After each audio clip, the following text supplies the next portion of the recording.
Bueno, dijimos la última vez que íbamos a dar la última clase sobre el asunto de la Kabbalah y el Hasidismo y demás, y dijimos de que explicó un poco de historiografía del Hasidismo, cómo empezó, quién empezó, cuándo empezó y cómo vino el asunto y dónde empezó, y por qué de cierta manera de todas las bases del Hasidismo, las bases de que por ella salió al mundo el Hasidismo, de ahí no quedó Kimat prácticamente nada. Kimat, casi nada, de ninguna manera, lamentablemente. Y expliqué de que las bases del Hasidismo son varias. Es una especie de movimiento que viene a contrarrestar la situación del judaísmo en ese lugar, en ese momento. Contrarrestar en qué sentido? En el sentido de tratar de...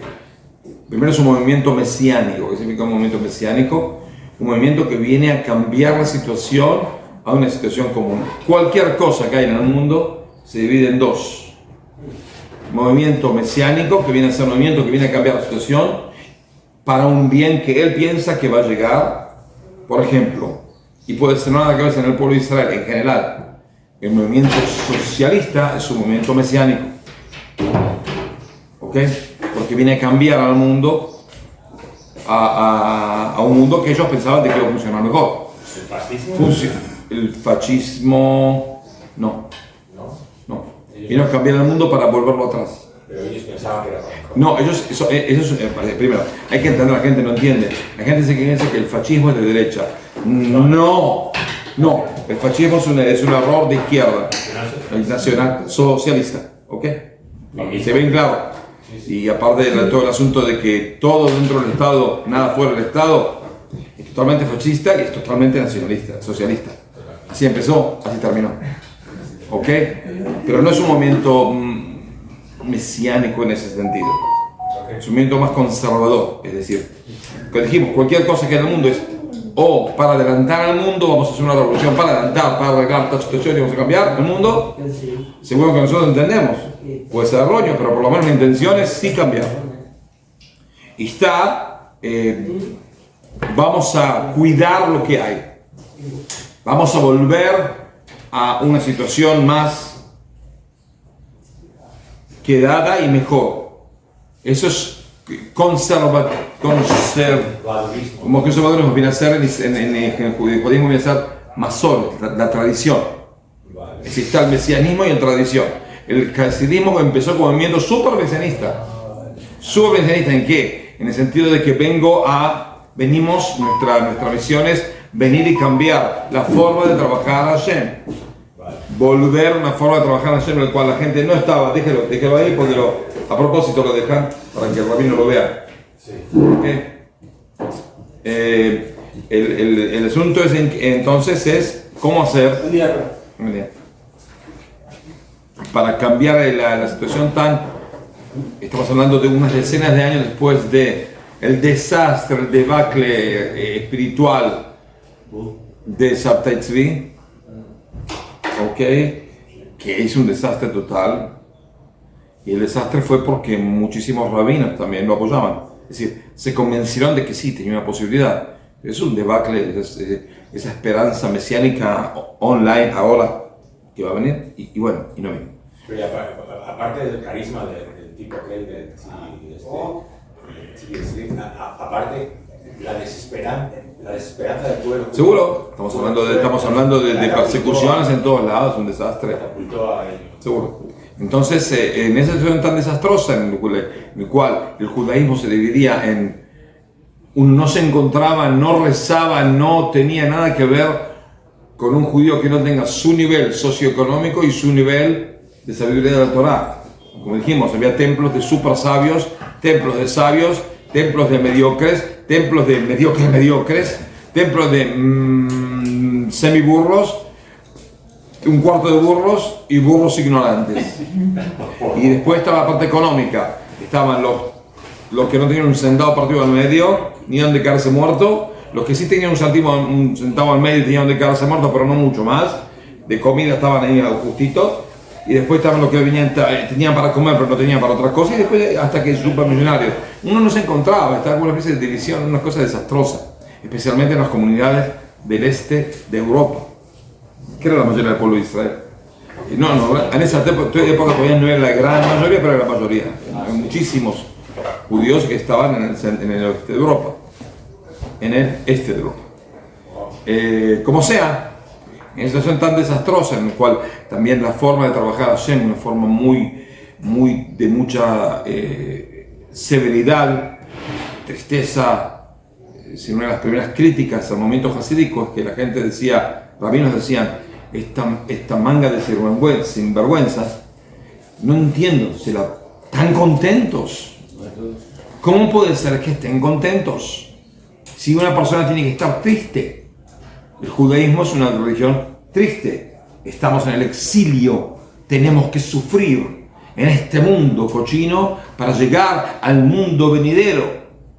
Y toda esa narrativa totalmente, hoy en día la pensamos totalmente extrema y errónea. ¿Pero por qué lo pensamos que es errónea? Porque el hasidismo lo cambió. Es decir, antes la mayoría de la gente pensaba de que si uno viene a este mundo a sufrir.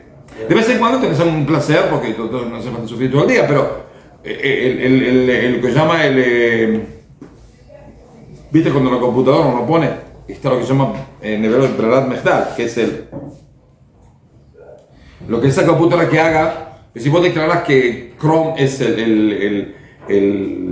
¿cómo se dice? El buscador que querés. Entonces vos pones para buscar y te sale Chrome, porque vos lo decidiste. Si no haces nada, tenés que estar triste. Es decir, la situación estable de un judío en esa época, en ese lugar, que era: ¿usted a qué viene a este mundo? A sufrir. Trato de sufrir lo menos posible, sí. Pero tengo que sufrir. Y más, me viene bien sufrir. Así me ahorro algún fueguito en el infierno. Seguro. Es la misma narrativa medieval. Sí. Para los cristianos, para el pueblo. Por supuesto. Vivían como rey. Entonces, por supuesto. Son influencias extrañas, pero es decir, tiene parte de que, bueno, estamos en el exilio, por supuesto. Pero el judaísmo es una cosa que es una especie de sufrimiento continuo y estable, y ese es lo que tiene que pasar, por lo general. ¿Okay? Pero precisamente, o sea, antes de esa época triste, porque nosotros ahora entendemos el judaísmo como que tú vienes aquí con reglas, con normas, pero vienes a disfrutar de ti mismo, disfrutar de la vida, que esto es un regalo. Esa es la idea del judaísmo hoy, en definitiva. Sí, pero eso es por cambio de judaísmo, por la influencia de dos cosas: la influencia del hasidismo y la influencia de los judíos de Sfarad. Vale. Y el retorno a la tierra de Israel. Son tres cosas que influenciaron nuestro judaísmo diario de hoy. Pero antes de esa época, también el judaísmo era satisfacción. Sí, pero estamos en un exilio. Tienes que reconocer tu situación. Es decir, el hasidismo, ¿qué es lo que dijo? Dijo, estamos en una situación, pero vamos a cambiar para llegar a otra situación. ¿Entendido? Sí. Ahora, ¿qué pasa? Entonces, todo el asunto de trabajo de con alegría, todo el asunto de ver a la gente que por ahí es humilde y la gente que no tiene sabiduría, como también es trabajo divino. Uno tiene que, ellos pueden vivir una vida pegada a Hashem, si no tienen la oportunidad de estudiar también, pero por lo menos hay una vida pegada a Hashem, una vida pegada a Hashem puede ser muy valiosa en los ojos de Hashem, y demás, cosas que son fundamentos del hasidismo. Y dije al final de la última clase de todo el asunto de exteriorizar, es decir, uno, ¿cómo te codifico a ti? Y te codifico según tu ropa, según tu nivel socioeconómico, según qué padres tuviste, según cómo sabes de Torah. Entonces todo eso es exterior al alma, porque uno puede tener un alma muy elevada y un apego divino a Hashem y no se lo ve. Se lo ve una persona común o menos que común. Y el hasidismo vino a cambiar de eso. Y los últimos minutos de la otra clase, ustedes medio se quedaron atónitos, yo lo vi en la cara de ustedes, porque dije de que todo eso no quedó nada. Nada, y murió. Pero no murió. Estamos, es decir, Murió pero no murió, es difícil. Es como Jesús casi. No. Murió pero no murió, ¿verdad? Y al final no murió, pero no sé cuándo murió después. ¿Murió otra vez? No murió. ¿Cómo es el asunto? ¿Se quedó vivo? ¿Murió o no murió? No se sabe, ¿eh? Resucitó. ¿Se murió al final o no se murió? No entiendo. Estamos en duda. No sé cómo dormir de noche contra este asunto. Desapareció. Bueno. Como estos programas que buscan a gente. Sí, busca a gente. Desapareció. Están buscando a Jesús. Una vez puedo hacer un llamado, te la conocen, busco una persona. Un tal Jesús desapareció y no sé dónde está. Desapareció. Fue. Bueno, seguimos. El hasidismo expliqué de que Rabbi Israel Baal Shem Tov era grande también en Torah, por supuesto, y tenía toda una especie de Torah entera, un sistema pedagógico con bases basadas también en la Jai, pero basadas en la Kabbalah y basadas en cosas muy importantes de judaísmo. Es decir, tenía una especie de sistema sistemático que tenía las bases, no eran bases de dichos, de narrativa, de una charla en Mejor Meir, no, eran bases bien sentadas y bien explicadas. El problemita fue de que de tan grande que era él, lo que pudo enseñar por ahí era menos de lo que... Es decir, tuvo grandes alumnos y esos grandes alumnos llevaron su misión.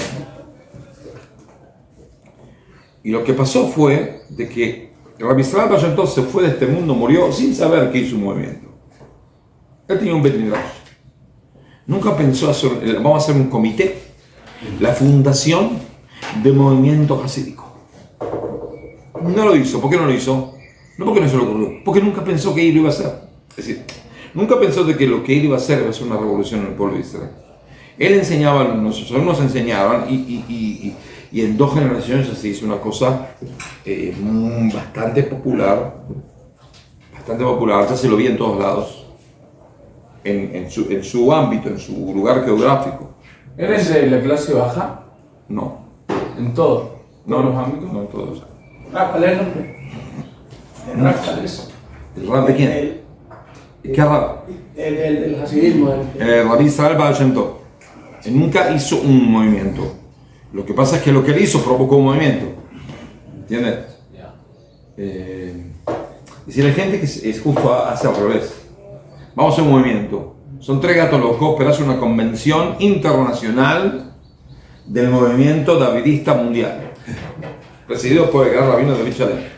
Vienen 3 gatos locos que los convencí, le di un whisky y entraron.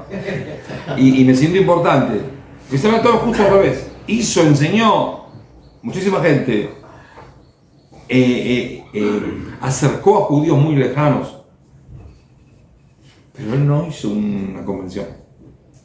Lo que pasó es que sistemáticamente, en el momento en el cual, desde el principio, hubo gente que estaba en contra de ese tipo de pensamiento, eso provocó que se haga una especie de movimiento. Es decir, ¿cómo uno hace movimiento? O que decide hacer un movimiento, o que lo están acosando. Cuando lo están acosando uno dice, ¿sabes qué? Me importa un pepino lo que tú piensas. Yo soy de otro partido. Yo tengo otra visión. Y me hago un movimiento, sin hacerlo de manera formal, sin ir al ministerio y anotarlo como asociación jurídica. No. Pero sí, de vez en cuando como uno se plantea quién es, a través del cuestionamiento y la negativa que tiene de lo que los rodea. En el momento, en la segunda generación, cuando ya le empezaron a tirar con todo el argumento pesado, entonces los alumnos de Baal Shem entonces empezaron a decir, ¿sabe qué? Tienes razón, no tenemos que hacerte rezar con ustedes. ¿Ustedes no quieren rezar con nosotros? ¿No quieren que nosotros recemos con ustedes? No hay ningún problema. Usted siga rezando en su templo, yo abro mi templo. Mátese. Es decir, se hizo un movimiento porque no tenía opción. Muchísima gente que era hasídica no podía rezar en el templo de los demás. ¿Por qué?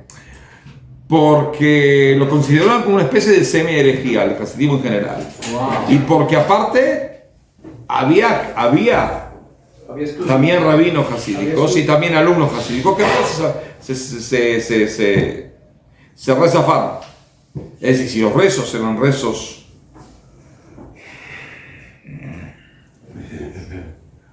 centroeuropeos así, pesados, música litúrgica, y esto venía con una polca ucraniana, vamos con Hashem, vamos con Hashem, vamos, una cumbia colombiana así, y vamos se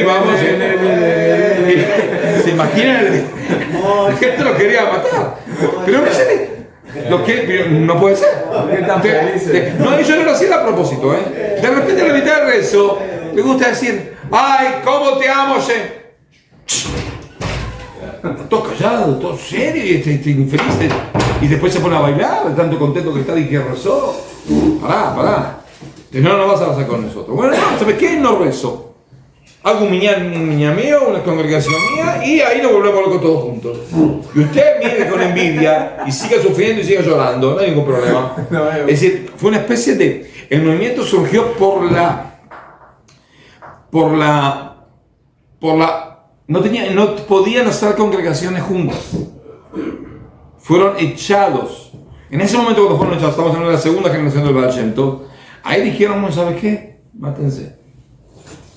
Nosotros vamos a hacer nuestra congregación. Vamos a poner a nuestros rabinos. Y no somos parte de la comunidad, tiene razón, no somos parte de la comunidad. No queremos ser parte de la comunidad. No nos hagan ningún favor. ¿Ok? No nos hagan ningún favor. Y más cuando empezaron a perseguir a grandes rabinos que estaban con el movimiento hasídico.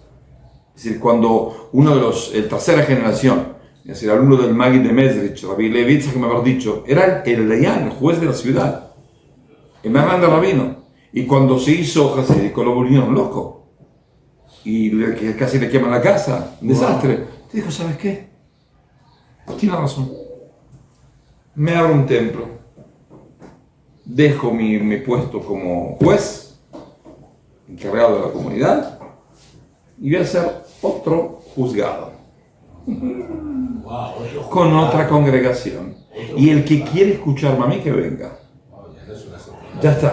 Entonces ahí se dividió, porque ahí fue el movimiento. Es decir, el movimiento fue al final de la segunda generación, primera y tercera generación.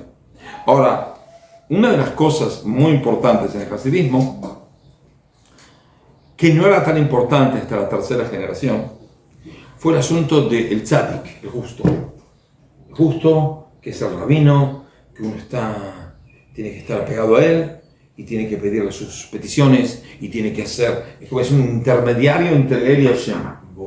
Eso está en contra de la base del hasidismo, porque el hasidismo, el siempre decía, pídele a Hashem, no necesitas a mí. Por supuesto que si venía alguno y decía, rabino, rece por mí, él lo hacía, pero no lo ponía como en condición. Más decía, usted tiene que rezar, siéntase cómodo, pedirle a Hashem directamente. Si usted quiere, yo le hago algo, lo puedo ayudar, pero no es que digo, usted tiene una sola opción, señor, usted está enfermo, ¿cómo se va a salvar si me pide a mí?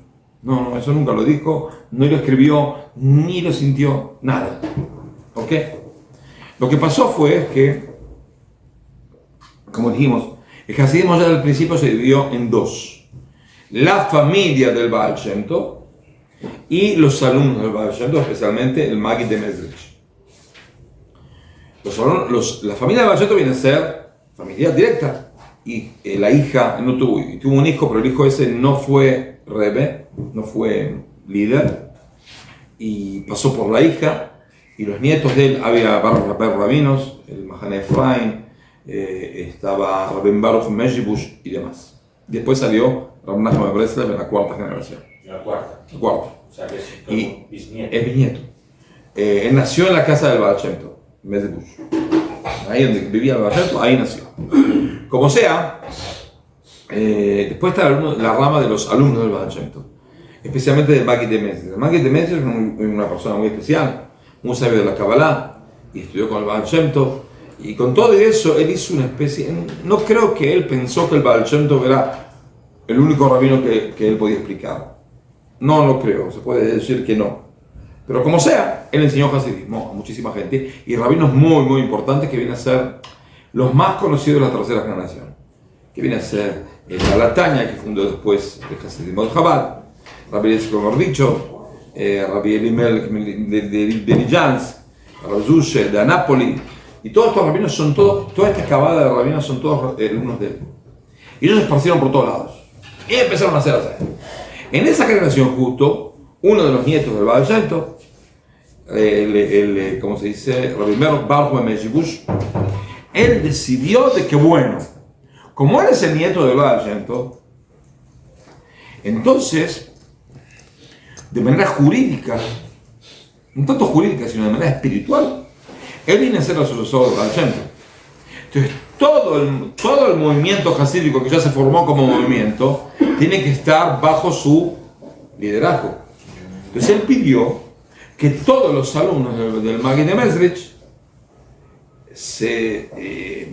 ¿cómo se dice? Lo nombren y acepten su liderazgo. La primera vez en la historia. Y el Baal Shem Tov lo pidió, ni nadie lo pidió. Él se acordó de que bueno, así tiene que ser, y el tzadik y el justo y este y otro. Bueno. Había alguno que decidió que bueno, no importa, lo hacemos. Había algún otro que dijo, de ninguna manera. Tú tienes nuestra edad. Nosotros estudiamos de otro alumno, del Maggid de Mezrich. Seguro, de manera genética, tú eres el nieto. Pero eso no significa de que estamos tan, ¿cómo se dice? Necesitamos tu tutela o tu liderazgo, o te vemos a tú como el líder absoluto. No, porque todo el hasidismo empezó con qué? De que uno, bueno, usted tiene su rabino, usted tiene su líder, pero usted tiene también su alma. Y usted tiene también su misión específica, particular. Es decir, el hasidismo es una cosa que viene a romper con la aristocracia de sabiduría de la Torah y demás. Y por supuesto, la aristocracia genética. Entonces, muchos dijeron que no. El que más peleó con él a muerte, no a muerte, pero peleó muy duramente, fue el Balatanya, el Shlomo Zalman de Liadi, que tuvo una discusión muy fuerte con él. Él no aceptaba de ninguna manera estar bajo algún tipo de tutelaje de Rabbi Baruch Mejibush, de ninguna manera. Y él le dijo, mira, ¿cómo ustedes me nombran Rebe? ¿Saben? ¿Cómo se nombra un Rebe? La gente escribe un papelito. Como los papas. Ya, un papelito. Se llama Pidyon Nefesh. Pidyon Nefesh. Salvar mi alma. El cual le pido una brajá, una bendición por tal y tal cosa que necesita. Y le entrego al rabino. En ese momento es como que le estoy entregando, ¿cómo se dice? Lo reconozco como líder, por eso le pido, por eso lo escribo. Y vino, y había muchos que bueno, por el respeto al Baal Shem Tov, le daba Rabbi Baruch Mejibush, que él también sabía hasidismo, por supuesto. Era muy grande el hasidismo, pero tenía su, no quiero decir altanería, pero sí él se veía como una especie de líder que así debía ser. No sé dónde lo sacó, nada que ver con el hasidismo, pero no importa. Entonces, cuando pidió, el Balatanya le dijo, mira, tú eres el nieto genético. No dijo la palabra genético, dijo la palabra, no existía la genética. Tú eres el nieto natural. Descendente. Sí, no, pero tú vienes a ser el heredero natural de él. Yo soy el nieto espiritual. Ahí se la mandó. ¿Entendés? Es decir, no me vayas a pedir a mí que venga a agachar la cabeza delante tuyo, porque yo estudié del más grande alumno de él. Y tú tienes genéticamente, por supuesto, es un nivel. Por supuesto que por ahí tu nivel espiritual y tu alma y de dónde salió, ni hablar. Pero las cosas no se deciden según el alma, sino se deciden según cómo uno sabe y de quién estudió. Entonces yo soy el nieto del Baal Shem Tov, no tú. Ahí es como que un cuchillazo.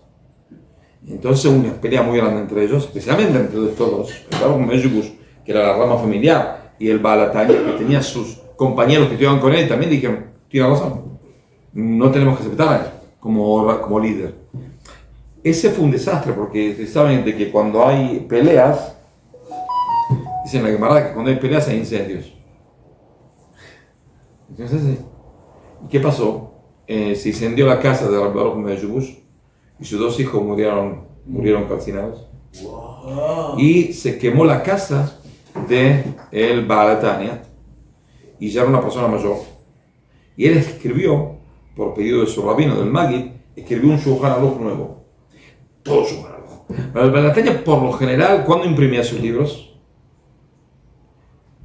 ¿Cuándo imprimía? Cuando no tenía otra opción. Si el Tanya lo imprimió porque empezaron a falsificar cosas.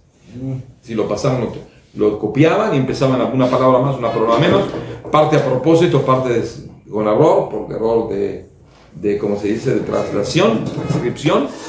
Entonces, como no tengo que imprimir porque si no es un desastre. El Shulchan Aruch no lo imprimió. Cuando la casa se quemó y se quemó también el Shulchan Aruch, el manuscrito del Shulchan Aruch, entonces él ya era bastante grande para empezar a escribir de nuevo, y por eso lo que queda del Shulchan Aruch, que son 4 tomos, son menos del 20% de todo lo que él escribió. El 80% se quemó. ¿Un nuevo Shulchan Aruch? No, lo que le pidió el rabino es hacer un Shulchan Aruch que ponga adentro también la Kabbalah y no nada más Kabbalah en explicarlo, sino cosas alágicas que tienen que ver con la Kabbalah, de la Rizal, de acá, del Zohar, cosa que es una cosa totalmente nueva, fantástico. ¿Se quemó eso? El 80% de quemó. Y salvó un poco y eso es lo que se impresa. Entonces, pero desde ese momento empezó ¿cómo se dice? El problema. Es decir, también dentro de la familia del Baal Shem Tov había peleas. Porque Rabbi Baruch Meyabush, por ejemplo, no soportaba a su sobrinito, quien era Rabbi Nachman de Breslev. Casi lo tira por la ventana una vez. ¿Sabes casi lo tira por la ventana? Porque Rabbi Nachman dice una cosa que es totalmente increíble que lo haya dicho. Y dijo, todo lo que percibió mi abuelo el Baal Shem Tov, yo lo percibí cuando tenía 13 años. El otro se encabró el tío y lo tiraba por la ventana. Lo tuvieron que salvar ahí a Pedro. Lo quería tirar, yo te mato. Te mato, te tiro por la ventana y te morís. ¿No? Se recontra encabró. Bueno, es decir, dentro de la familia tampoco estaba tranquilo el asunto. Y lo que pasó es que ya en la cuarta generación, es increíble lo que pasó, ¿verdad? En la cuarta generación del hasidismo, viene a ser ya los alumnos de la tercera generación que viene a ser el cuestión del Magid, ya hay 2 que están escritos, los cuales escriban de manera totalmente, ¿cómo se dice?, explícita, de que los caminos del Baal Shem Tov se perdieron. ¡Wow! ¿Qué pasa? ¿Qué significa los caminos del Baal Shem Tov se perdieron? Nosotros no sabemos cómo trabajar Hashem según la Torah de Baal Shem Tov. Eso es lo que quieren decir. Quinta generación, viene un grande de hasidismo, Rabbi Chaim Tzanz, que él dice, los caminos del Baal Shem Tov se perdieron, por eso lo único que tenemos que hacer es estudiar Torah. Para un segundo. Antes del Baal Shem Tov, ¿qué decían todos los rabinos? ¿Qué es lo que hay que hacer? Estudiar Torah. Vino el Baal Shem Tov, cambió todo. Llega a la quinta generación y dice, perdimos. Es decir, perdimos los caminos. ¿Qué es lo que nos queda? Estudiar Torah. Hicimos toda la vuelta y volvemos al mismo lugar. Es increíble. Por eso yo digo de que el hasidismo, como Torah revolucionaria, dejó de existir. Hay 2 lugares donde todavía el hasidismo sigue, porque tienen Torah escrita. ¿Quiénes son? Chabad y Breslev. ¿Cómo Torah escrita? Torah escrita, el Rebbe, el que fundó el hasidismo, Chabad, y los sucesores, y Rabbi Nachman de Breslev, que no tuvo sucesor, pero él mismo, él escribió libros. Entonces tiene Torah escrita. ¿Entendés? Es decir, cuando uno tiene una Torah que no está escrita, o que está escrita de manera muy provisoria, no tan detallada, entonces las otras generaciones no tienen que estudiar. Pero ¿quién está? El Rebbe, que el Rebbe debe saber. Pero acá el Rebbe mismo testigo de que la verdad, no lo cuenta a nadie, pero no tengo la más perra idea que tiene que ver el Baal Shem Tov con todo lo que estamos haciendo acá.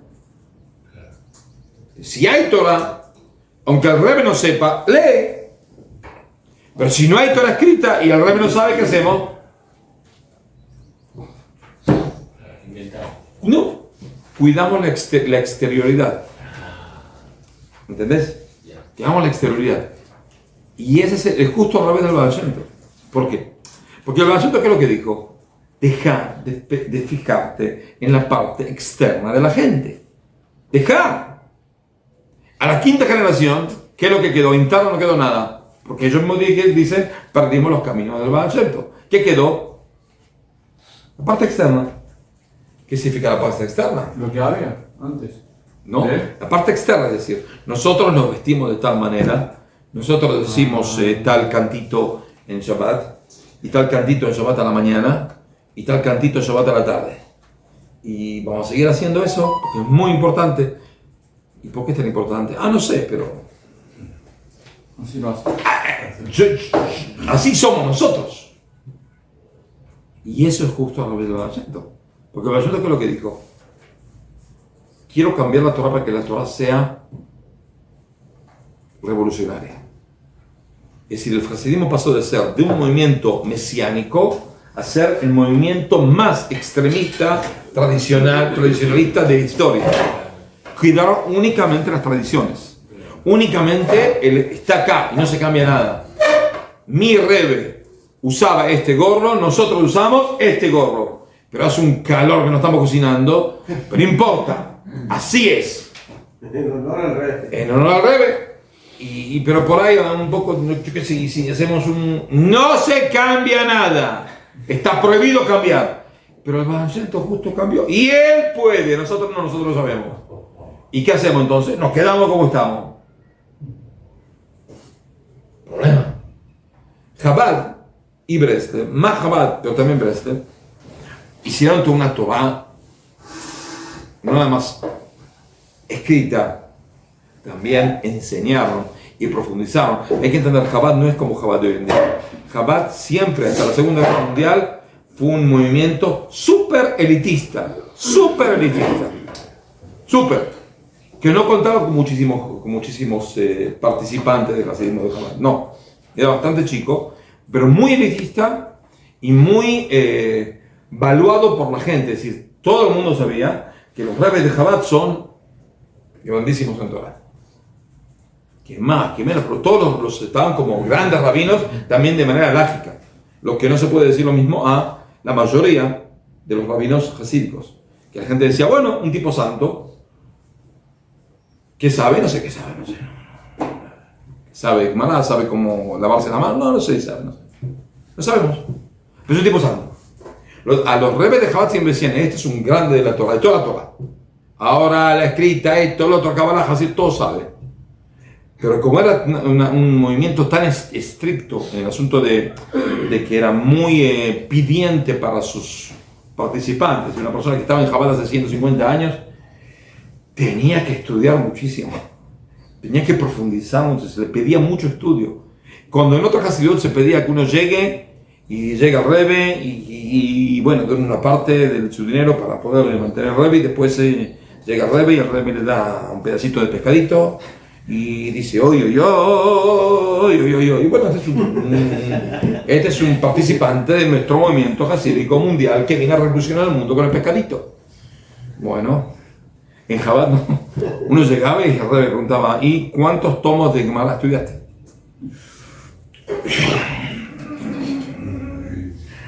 A ver, que estudiaba Gemara, y sí, ¿qué pensabas, estúpido? ¿Qué pensabas hacer? ¿Para qué viniste acá? Feliz. ¿Estás estudiando? ¿Y cuántos mamarín de Hasidut estudiaste? De memoria. Y explicamos cómo el asunto de las 10 esferas. Y cuántas divisiones tienen las 10 esferas. Y cómo tiene que ver con tu conducta diaria. Eso no se pedía en ningún lado. Únicamente Chabad. La persona llegaba al Rebbe para hacer una prueba. No encontrarse con el Rebbe. Por supuesto que había gente que no sabía, porque era gente por ahí limitada en su cabeza. Pero a una persona normal se le pedía muchísimo. Que por eso no era tan no popular. Muy respetada, súper respetada, pero popular no era. No había decenas de miles de hasídicos de Chabad en todo lado del mundo. No. Era muy chica, muy elitista, muy pidiente, piden mucho esfuerzo a la persona particular hasta que llegó este revés. Hasta el último revés. Cuando llegó el último revés cambió todo. Si lo que hizo el movimiento de Chabad es totalmente increíble porque lo la volvió en un movimiento mundial. Por eso bajó ¿cómo se dice? Las exigencias de la gente, los estándares de la gente. Hay cosas que no bajó, subió. ¿Cómo? En entrega, hacer cosas, hacer enviados, fueron a venir a todo lado del mundo. Es una entrega extraordinaria. Como sea, entonces dijimos, ¿qué quedó en los demás? Lo que quedó, y en Breslev sí, en Breslev lo que pasó es que Breslev es una especie de convite como los osos, que en los osos polares, ¿qué hacen en invierno? Se duermen, ¿no? Lo que pasó es lo mismo. Cuando murió el Raja de Breslev, el hasidismo de Breslev eran muy poca gente. Y medio como que invernaron por 200 años. Estudiaban, pero no eran muchos y no era muy popular. Lo que pasó es que hace 60 años salieron al mundo. Porque de cierta manera, Rabbi Nachman de Breslev escribió ya cómo enfrentar cosas del mundo moderno y especialmente del mundo postmoderno. Y eso es muy importante. Muy importante. Es decir, cada Torah tiene su época en la cual ella se destaca más. En esta época pienso que la Torah de Breslev es muy importante. Por ahí yo estoy menos identificado con ella, pero es muy importante porque habla de temas que si sabes estudiarlo bien, entendés ahí llaves para entender la filosofía y la sociedad mundial de hoy en día, en todos lados del mundo. ¿Ven? Por eso es muy importante. Y demás. Pero son los dos únicos que de cierta manera siguen siendo parte del mundo hasídico verdadero. Que se fija menos en la parte exterior y más en la parte interior y demás. Lo que pasó con los demás, dije que fue un desastre, porque ¿cuál es la diferencia? Es decir, hay que entender que la hasidut de cada lugar, la congregación hasídica de cada lugar, es influenciada por idiosincrasia del lugar. Vamos a un ejemplo. Ustedes se ubican en el mapa de Europa. Sí. Arriba de Suiza y abajo de Alemania, que hay un país que se llama Hungaria. ¿Quiénes son los húngaros? A ver. ¿De qué raza son? Son magiares. de Centro de África. Bulgaria. Centro de África, no. No Bulgaria, Hungaria. Hungaria. Asia Central. Conquistaron el lugar, los húngaros, Atila, unos, y se quedó ahí. Conquistó Roma, saqueó a Roma, y después se volvió y se sentó ahí, murió ahí, bueno, y se quedaron los hijos. Esos son los Magyarim, que son la base del pueblo húngaro. El idioma húngaro es un idioma que en base es Centroasia. Ahora explíquenme, ¿cómo un país que tiene una raza distinta y un idioma distinto, cómo hace para sobrevivir teniendo arriba los alemanes, que tienen todo el idioma indoeuropeo y mucho desarrollo, y aparte Carlomagno, que era alemán, conquistó y vino a ser el Sacro Imperio Romano, conquistó la mitad de Europa, incluido parte de Hungaria. Entonces, tenés a este idioma con esa cultura, tenés abajo a los eslavos, que son una cantidad enorme, que Rusia, Moldavia, aplastan, ¿no? Tenés de otro lado a los romanos, que sean rumanos, italianos, franceses, que son latinos, de cierta manera, y los franceses tienen también influencia vikinga, y si están apretados en todos lados, ¿cómo hicieron para que durante 2000 años quedarse con un idioma que no tiene nada que ver con lo que tiene que ver con el mundo alrededor? ¿Qué hacen? Los húngaros se cerraron.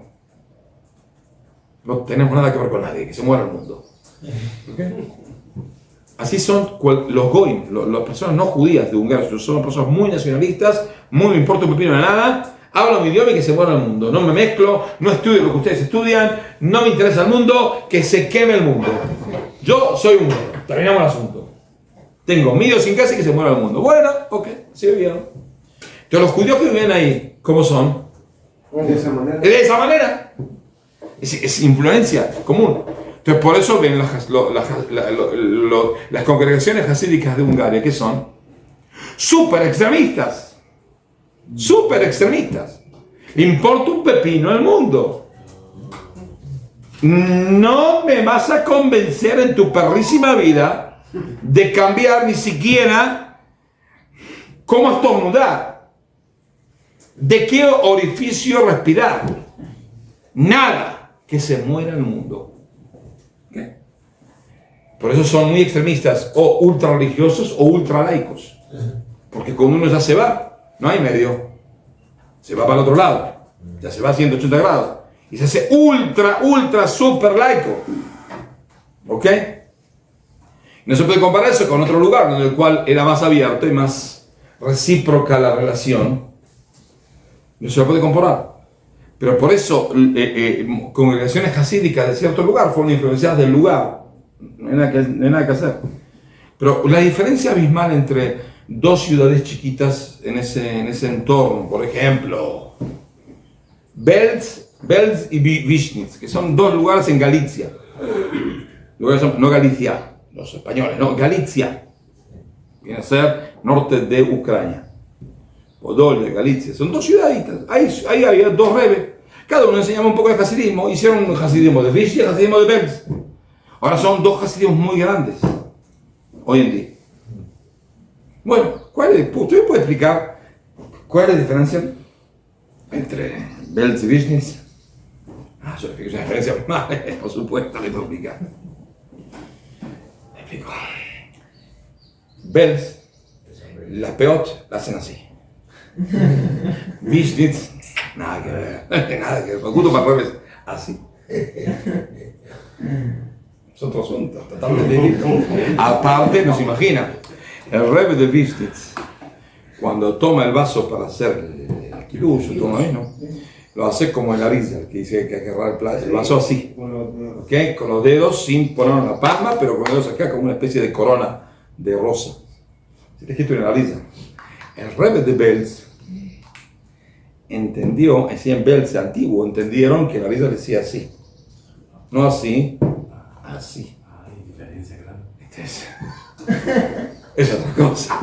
Ni hablar de que el gorro de Belz no es el gorro de Višnitz, que inicia, que es una especie de jerarquía. Entonces, ¿qué quedó entonces? ¿Qué tienen que ver eso con el Rabbi Shalman? Nada, porque ¿qué dijo? Si venía ahora el Rebbe de Belz y el Rebbe de Višnitz a Baal Shem Tov, y dice, Rebbe, Baal Shem Tov, nosotros queremos preguntar una pregunta. ¿Quién tiene razón? ¿Yo que pongo el vaso así o este que pone el vaso así? ¿Qué es lo que hace Baal Shem Tov? Le pega una cachetada a los dos. No tienen vergüenza de ocuparse de esas estupideces. En vez de enseñar un poco de cómo comportarse frente a Hashem, cómo hacer una unión, una congregación nueva, y usted, todo lo que su Torah, que puede morirse por eso es por hacer así o hacer así. ¿Están locos ustedes? ¿En serio están locos? Por eso no queda nada, ¿entienden? Nada, es un desastre. Pero con todo y eso, ¿entienden? Entonces con todo y eso, hay algo buenísimo en el hasidismo.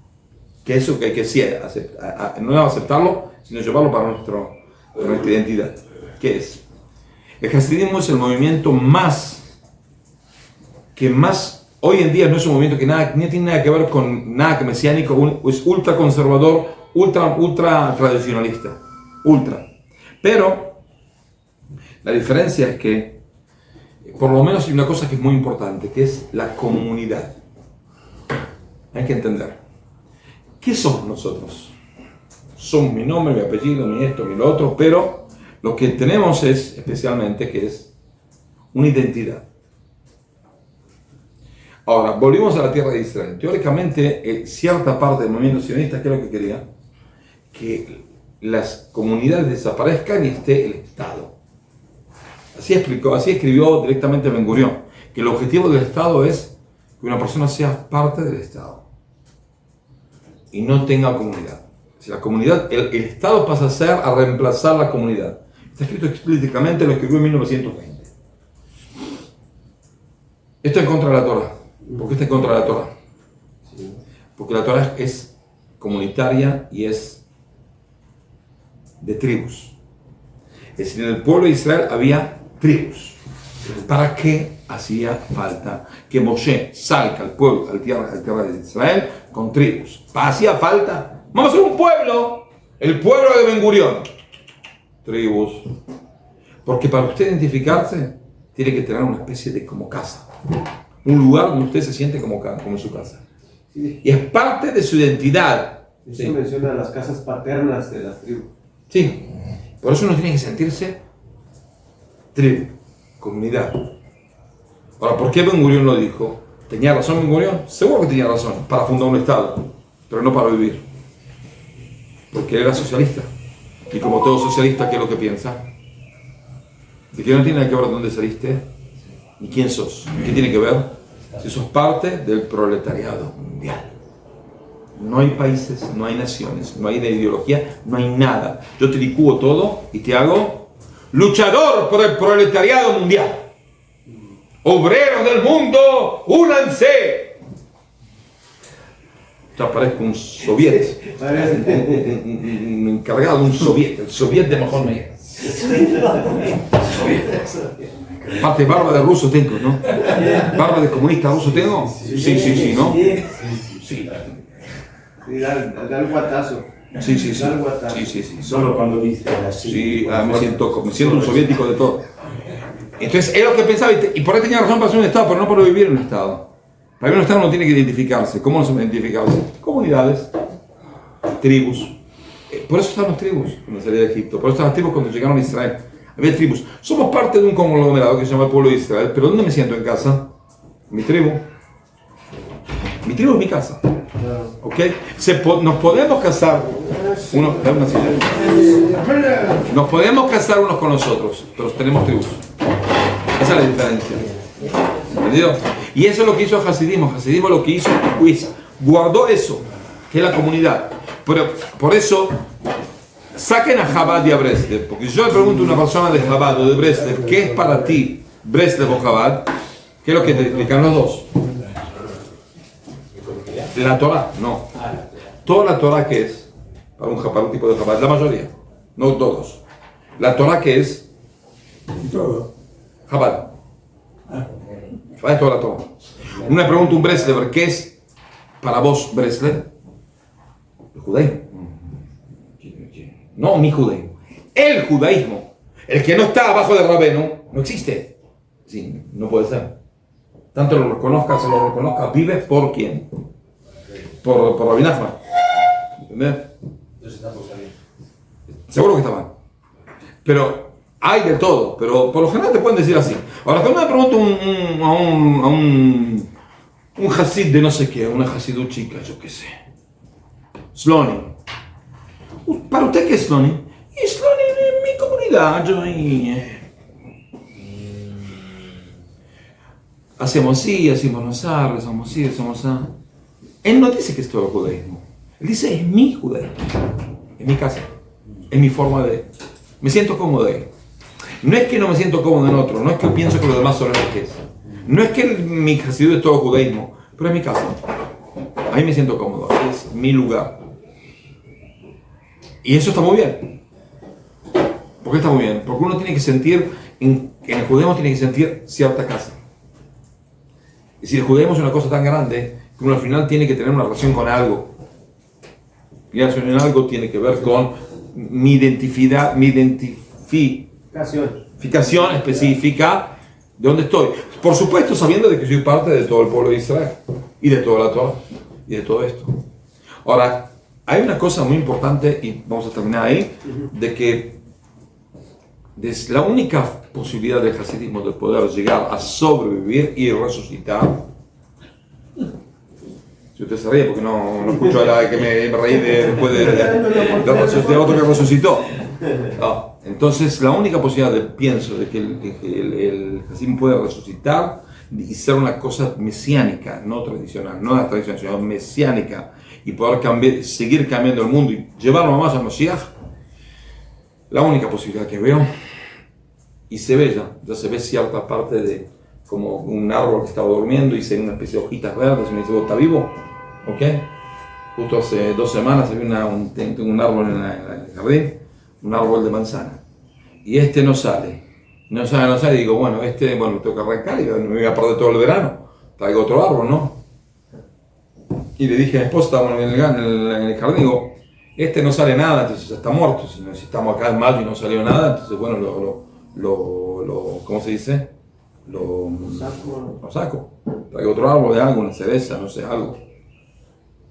Y hablé, le juro, que a los 2 días digo, bueno, lo arranco, no es tan difícil, un arbolito no creció tanto, pero luego sí, lo arranco, voy a hacerlo así, y es increíble, cosa de mandinga. Mandinga. Sí, en Argentina dicen cosa mandinga, salió una hoja verde, digo, me escuchó, digo, hablé un día, un domingo. El martes, digo, el lunes no tengo tiempo, el martes lo arranco, voy a comprarme en el jardín otro árbol, lo arranco y lo pongo, y le pongo un agujero a tu abuelo, y salió, y está vivo. Y pienso que lo único que puede salvar al hasidismo es, y ya se lo ve de cierta manera, es que haya un hasidismo de la tierra de Israel. Yo hace 40 años que estoy en Israel, cuando yo estudio Tania, todos los días, mi parte diaria. En mi yeshiva, marcada que una yeshiva muy alto nivel, pero con todo eso, cuando yo tenía que estudiar Tania me escapaba, es decir, me escondía en un lado, veía Tania, que no me vean, porque anda a saber lo que hablan después de mí. Hoy en día, vas a la yeshiva, en la misma yeshiva, el 50% hacen peot como hasidí, y estudian hasidismo, y estudian esto, y estudian lo otro. Son cosas que no se estudiaban en mi época. Yo hace 40 años que estoy en eso. No se estudiaban en mi época. Y porque eso es lo que se está adoptando, gente que no es de familia hasídica, como yo, que tiene un pensamiento de auténtico de la tierra de Israel, que viene a ser también sionista, también tiene que ver con el Estado y todo, que quiere adoptar la parte fundamental del hasidismo. Y adopta, y lo hace. Y eso es la única renovación que puede transformar al hasidismo en lo que era un movimiento revolucionario, que va a revolucionar la forma de estudiar la Torah y la forma de cumplir con los preceptos en la tierra de Israel. Hoy, la única solución que yo veo para el hasidismo. Pero no tiene por qué ser de nuevo hasidismo, o sea, se coge lo del hasidismo y se trae. Sí, pero es como una especie de resurrección, porque el hasidismo yo digo que está muerto. Lo único que quedó es, como dijimos, el vaso aquí, el vaso allá, y toda esta manga de estupideces que no tiene nada que ver con la realidad. Pero que vuelva los valores del hasidismo de ese entonces, pero no tiene por qué volver el hasidismo a la fe. No se lo va a llamar hasidismo. No hace falta que tenga rebe. Yo no estoy postulado, por supuesto, para hacer rebe. No, que no lo piense. Tengo barba, pero no. Va el hasidismo auténtico. Como en la época del Bayato, que el Bayato no se consideró, yo soy el tzadik y todos tienen que venir y besarme la mano. Él nunca lo pidió, nunca fue. Nunca fue, eso ya se acabó. Y se tiene que acabar, porque hay que entender. Cuando uno dice, el rebe es Dios, más o menos. En serio. Entonces, esto es en contra del judaísmo. El rebe tiene que ser, por supuesto, una persona que yo me aconsejo, pero tengo mi independencia. Es decir, cuando dicen hay una discusión entre un esposo y una esposa, el que decide quién es, la decisión es quién le va a preguntar al rebe. Porque al final el que decide es el rebe, no el esposo ni la esposa. Es un problema. Uno tiene que decidir por su vida. ¿Bueno? Un poco de independencia, y eso es lo que Dios quiere. Dios no quiere que nosotros digamos, el justo decide por mí todo, no, porque hay cosas erróneas también. También un justo se puede equivocar también. Eso pasa a extremidades que varias veces, especialmente en hasidismo, que son muy aferrados al asunto del tzadik, el tzadik como Breslev, pasan cosas totalmente no erróneas, sino de pecado. Porque si yo soy, encima, si no hay rebe de Chabad, no hay rebe de Breslev, cada uno dice yo soy la encarnación del rebe más o menos, ¿Hay Rebbe? Y ya son desastrosos, son desastres. ¿Tienes Rebbe? Desastres que no, tienen revés. No, como el caso del Rebbe de Lubavitch, que no tuvo descendencia y ¿Y? no nombró a ningún representante, no. ¿será que por qué razón? No entiendo eso. Ah, ¿por qué no tuvo descendencia? Hay que preguntarle a Dios. No, ¿por qué no delegó a alguien, pues, en su lugar? No, Teniendo una gran sabiduría. no sé. Hay muchos rabinos que no delegan a nadie, pero tuvo muchos alumnos. Demasiado difícil. ¿Y cómo solucionar el problema? Lo siguen poniendo como rebe. Claro. Entonces hay una niña de Chabad que son pobre gente, la verdad, yo le tengo mucha lástima. Yo estudié en la yeshiva de Chabad. Entonces cuando en Argentina, pero cuando veo gente que llega al lugar donde el rebe estaba y le hace el lejaim al rebe, al asiento del rebe, pensando de que el rebe está ahí o algo así. Son pobre gente. Lo lamento, quizá, porque es justo al revés de lo que él dijo toda la vida. Él toda la vida dijo de que el Mashiach es una persona viva. Viva. Y que cada generación tiene su Mashiach. Y cuando él muere, en el mismo segundo, ya hay otro que no nació, que ya está preparado para ser Mashiach. Que ya tiene sus años y su sabiduría, y está preparado para ser Mashiach, y va a ser el Mashiach optativo. ¿Hasta cuándo? Hasta que él se muera. Entonces va a haber otro. No existe una situación en la cual el pueblo de Israel tenga un minuto sin la posibilidad de que haya potencialmente una persona que pueda ser Mashiach en ese momento. Y ellos creo que dicen, bueno, él se murió y bueno, entonces, y dime si sigue vivo. Sería que, No, pará, no sigue vivo. sería que el Rebbe sabía que en esta generación, después de él viene el Mashiach realmente y no necesitaba No sé, nombrar. no, porque él dijo especialmente 2-3 años antes de que murió, antes de que le agarró el problemas que tuvo de salud. Él dijo de que yo intenté durante años traer al Mashiach en cierta, una cosa de Kabbalah, él explicó. Claro. Ahora es misión de ustedes. Es decir, él delegó la misión a la gente. Él dijo, yo no pude, no tuve la dignidad, háganlo ustedes. De otra manera. Y cuando, o sea, que decía que el sobrino, el nieto del Nachman quería que fuera una línea de genética, o sea, de descendencia. Pero también ocurrió eso con Chabad. Chabad era como todo, era un linaje familiar, los que iban de rebe. Sí. Pero eso es un poco contradictorio con lo que decía. No es contradictorio porque tampoco fue. Decía, No, porque de vez en cuando, por ejemplo, el Tzemach Tzedek, que fue el tercer rebe de Chabad, un rebe muy importante, no fue hijo de hijo, fue hijo de hija. bueno, sí, vale. ¿Sí? Pero son gente que vivió dentro de ahí, de la casa del rebe, vivió toda su Torah. Inclusive el Rebbe de Lubavitch era yerno, ¿no? No era hijo. Era yerno, no tenía hijos. Era hijo. No tenía Era hijos. yerno. Era yerno y lejano, primo lejano del tatabuelo. ¿Ok? Bueno, vamos a ver qué Escolha. el asunto, esta porquería. Ya está, Coca-Cola.